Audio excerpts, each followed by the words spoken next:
Live from the Icebox Studio in Montgomeryville, Pennsylvania, it's the Bill and Corey Show. I'm Bill. And I'm Corey. Welcome back to another live edition of the Bill and Corey Show. This is our live show number 96. Ooh. So this will be, yep, we're getting there.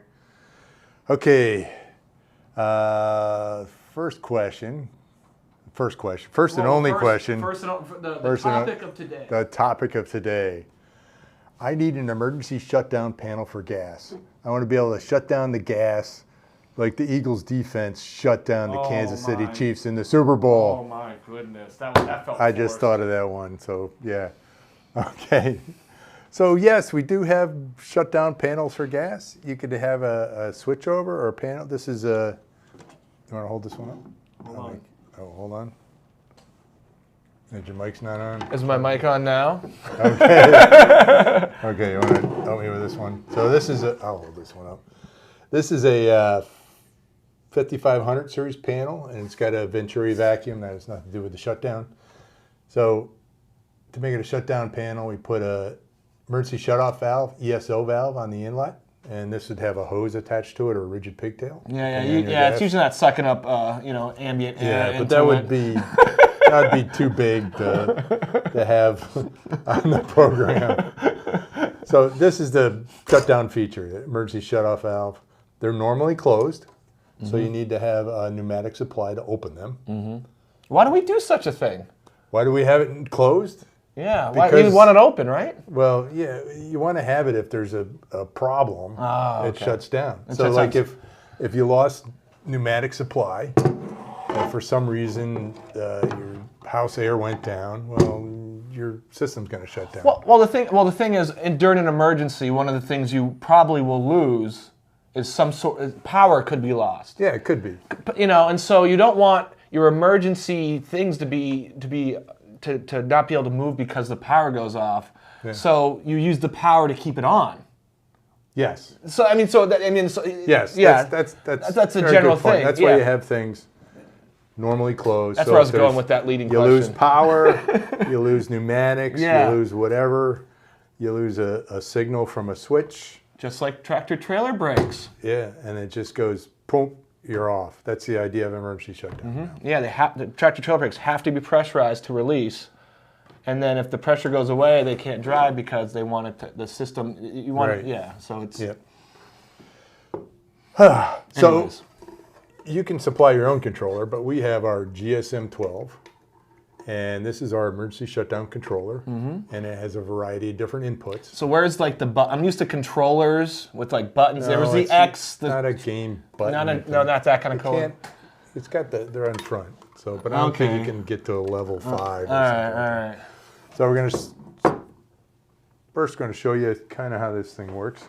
Hopefully, we're going to show you kind of how it works. Well, we're going to keep the rest. It's hard because I'm trying to do things. I'm plugging it in the back. So yeah, we can't set up a fully. So we have we can't make a real emergency. We don't want to do that. So I'll show you the back part. You just saw the front. So the back, you've got. That's wires. Where the power goes in. Wires and wires. You got some fuses there. This is your pneumatic supply. So that's the air input in the bottom. We have 1/8-inch plastic tubing input and 1/8-inch tubing output up here, which will go to your ESO valve. And then you've got different shutdown inputs here. We'll go over that in a little bit. So when you, hopefully I get this right. Yeah, that's the place where the plug goes. The plug goes in the back. You got it. I think you got it. Look at that, all the lights light up. Isn't that neat? Oh, it's beeping. So it's a little tricky. You go shut down, and then you hit station reset, and then you're operational. So that's all in our beautifully. You're not gonna be able to see it without Zoom. But yeah, so this is all set, and we have videos on this. We have videos on that in our. So you don't have to remember. Our engaging novel of how to use this, I'm sure has the. Oh yeah, we've got all sorts of instructions on how this operates, and then we've got videos on how to. And that's another alarm. Well, that was a try for the show to get something to work, and I did not realize, and it did not get to work. That's okay. And I forgot to shut it off. The fun things are going live. Oh. So so this is all set up, And then what happens is if you have, the wires are in the back, they have jumpers to jumper the terminals. So if I were to take, if you lose contact to this wire, Uh-oh. you get an alarm, and that says exhaust fail. So what you'd want to do first is alarm silence, and then you'd have to make sure it was reset again. And So, but in a real thing, you're just showing how a loss, right? Yeah, loss of a signal. A loss of a signal. So I mean, the wire's not going to pop out in real life, obviously, to make that alarm go off, but it's just to simulate station reset. It's all back. that so that's it. that when there's no more power going through that, the power goes off. Boop, it goes off. And then if you hit it There. on the top, No, you don't like hit it. he Fonzied that. He Fonzied the alarm see, there. I didn't tighten the wire in enough. It went off. And it's got an abort button there. Ask your grandparents about Fonzie. Okay. Oh, that's cruel. Oh, come on. That was like Okay. the 60s? So there's different, so I had the wire set up for exhaust failure switch. So this is an exhaust failure switch, and we would put it together a little bit better.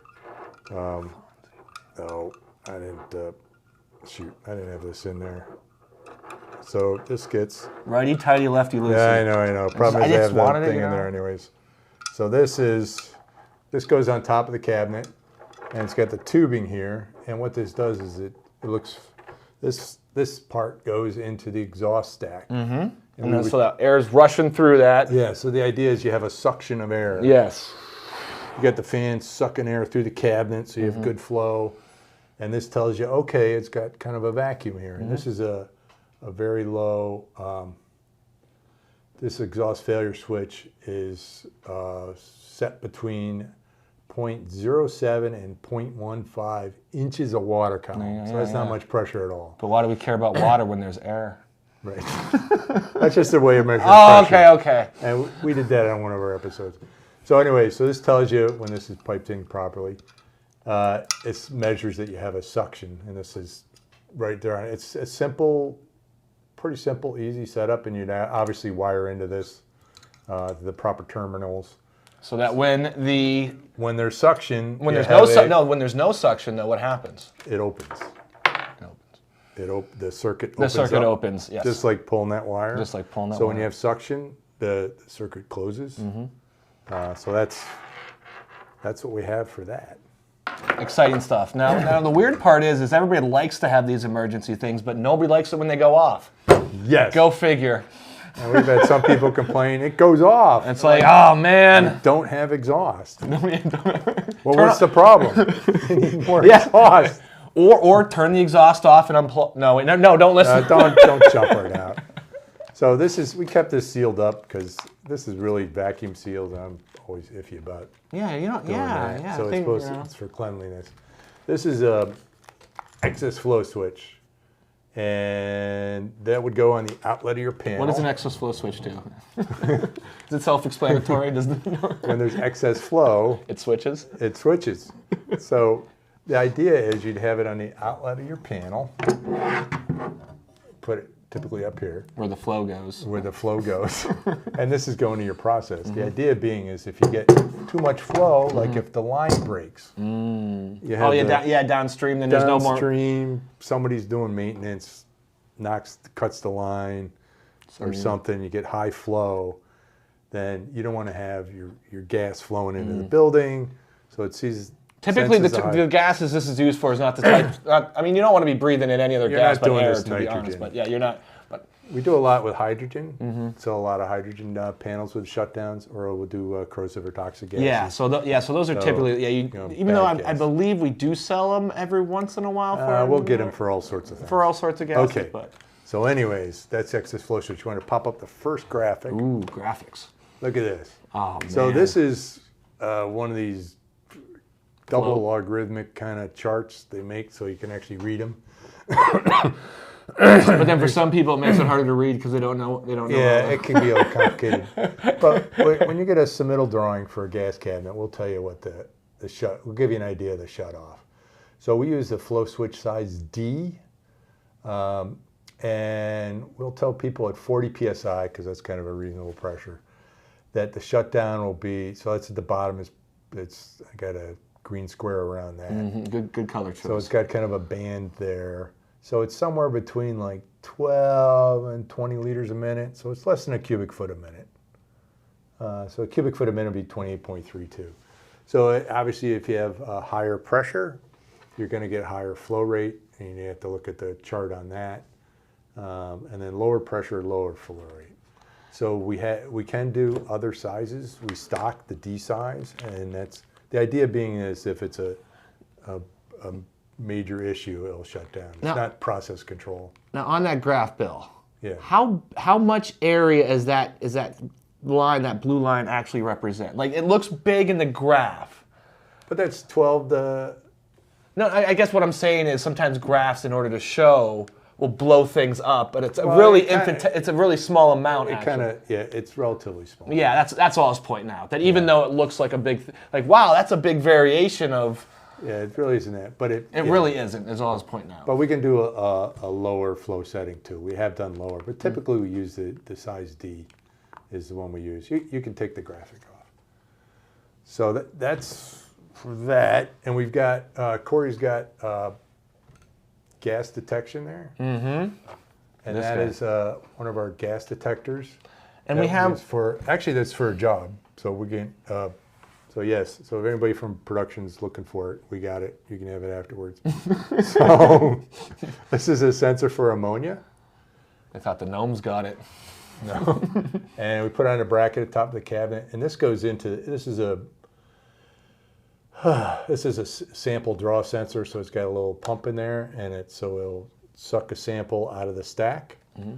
So this will be piped up. And to the stack is like the exhaust stack. The exhaust. Yeah, I just want to top of the cabinet. Because we were talking about exhaust before, now we're saying stack. I want to make sure it's the same. So it does, and there's two ports there. One is the suction, and one is going back to the stack. Because if you're sucking a toxic gas off the stack, you don't want to be pumping it out into the air. No. So it's got two kind of defeats the purpose of the cabinet. Yeah, kind of defeats the purpose of the cabinet. Yeah. So it's got a return line back to the exhaust stack. So it's constantly sampling, pulling gas, and it's looking for detection. This is set for, I think it's 75 ppm, full scale of ammonia.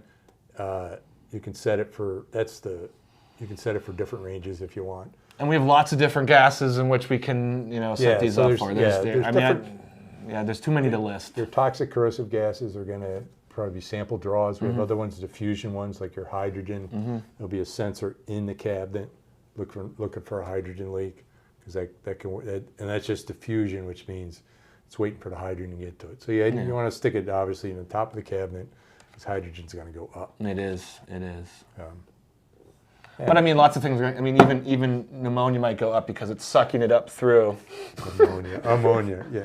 Well, no, that's why you have it in the stack. Some people just want to have it in the stack. I'm joking about, Oh, yeah. So you got, and then Corey's got some. Well, and then this one, because I always think in my head, I always think an alarm goes off. Everybody's conditioned to, you watch movies, and even though you don't want to do it, you kind of like, I seen a movie where they had cylinders in there, so I have an idea of what's, but when I think of emergencies in movies, there's always alarms going off. And so the first thing I thought when I think of emergency shutoff is something emergency happens and alarms goes off. So I was like, we rarely ever sell this. Yeah, we rarely sell those. It's not a thing that actually happens, but my pop culture addled brain goes to that, and even though I know it's not correct, so Well, a lot of times the customers and users will have their own alarm system. They could, yes. Into. And the GSM-12 does have, this tells you in front what the stuff, it does have an output if you want to have it go send in a remote alarm. It can be set up that way. The shutdowns on this, and you can change them if you want. There's the exhaust fail and the excess flow are the two common ones. We also have gas detector warning, so this would be wired into here. So we could set up a warning and alarm. Yeah. So if you get a little bit of ammonia, it'll go, hey, wait a minute, you got a little bit of ammonia, but it won't shut it down. And then when you get, hey, you got too much ammonia, you'll get the alarm, and that'll shut it down. Some people wire in a fire detector. And you can also put in a remote start. So if you want to have like a little... Want to warm it up on a cold day? Yeah. Oh boy. Make sure to put the heater on before you go to sleep. So you're not... One of the ones rarely used is high delivery pressure. So for some reason, now you could see that, the high delivery pressure, you could see that if you have a liquefied gas and you have a heater blanket. Oh, yeah. And the heater blanket goes nutso, and the pressure could get too high. So if you're trying to keep your ammonia and you're in an environment that's got a high flow rate or something, or it's cold, you have a heater blanket to keep you the 114-ish PSI delivery pressure. Well, that delivery pressure, if it gets hot, the delivery pressure goes up to, I don't have the numbers, let's say 250, 300 PSI. Some point that's like above the vapor pressure for 120 degrees Fahrenheit, then you want to have a shutdown alarm telling you, hey, wait a minute, something's going wrong. Yeah. So you can't have that. Oh, there's also a low cylinder shutdown. So maybe if you got a liquefied gas, you can have that set up. You can have a scale set up. So you don't want to be sucking vapor out of the ammonia cylinder. So if the weight, you say, hey, I want to use it down to X number of weight, you got low cylinder shutdown. Yeah, we got a lot. Yeah. Yeah. So that's our GSM 12 controller. We sell them a lot when you get a panel with this. Rarely do we sell it. Do we sell a shutdown panel without a shutdown controller? So. Though, like you said, people could. And then there was one that you mentioned before, and the speed. What's the speed one? Pull up the next graphic. Yeah. Ta-da! So that looks a little different than what we have here. That is called a speed valve, and it really kind of a slow down valve. Yeah, I know. That's why it's a weird name. So you've got a couple gases. Oxygen. You don't want to have fast closing valve on oxygen because you could get adiabatic compression. And if you have I want to ask you to explain that. Okay. So if you have something that would be bad. So if you have a fast closing valve in oxygen in the high pressure side, there's a chance that it could the oxygen will ignite and the stainless steel will burn. So with oxygen systems, we put the ESO valve on the low pressure side, and we put a speed control valve to slow the valve down so it opens and closes, takes like 2 or 3 seconds to close down. Yeah, think of it as the traffic cop of gases. And then the other gas you're concerned about speed bump. is acetylene. It's I don't know if you put it, but that's acetylene's put on a downstream side. Yeah. So the speed control valve for oxygen. And other oxidizers, or no, that's really it. So that's all we got for this week. Yeah. The topic for next week is purging. So we're going to talk about purging. Set your VCR. So it's just a one-word purging. show. And not the movie. No, we're not going to talk about the movie The Purge. I just want to get that out of here. I don't even know that movie. But anyways. Not bad. It's fun. So, yes, tune in again next week for another live edition of the Bill and Corey Show. Set your VCRs.